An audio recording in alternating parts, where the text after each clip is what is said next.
Hello အားလုံးပဲမင်္ဂလာပါအခုကတော့ German A1 vocabulary အပိန်းဆက်ရှာကိုဖတ်ပြပေးသွားမှာဖြစ်ပါတယ် aber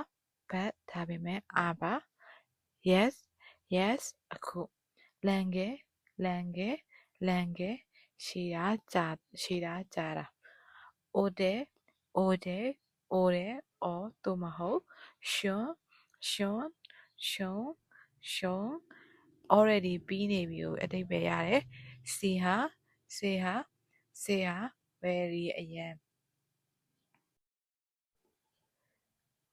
villa များတော့ fun off ဤအဓိပ္ပာယ်ရတယ်ပြီးရင်သူရဲ့နောက်တစ်မျိုးကကြတော့ front နဲ့အဓိပ္ပာယ်ရတယ်အဲ့ဒါတရေရောက်စီမှာ off ကကြတော့တနေရာမှလာတာအဲ့လိုတွေသုံးတယ် and to see သူမ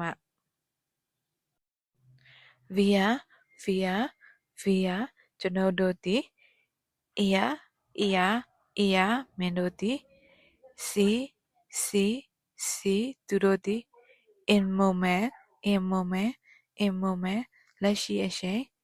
not einmal နောက်တစ်ခါနောက်တစ်ကြိမ် not einmal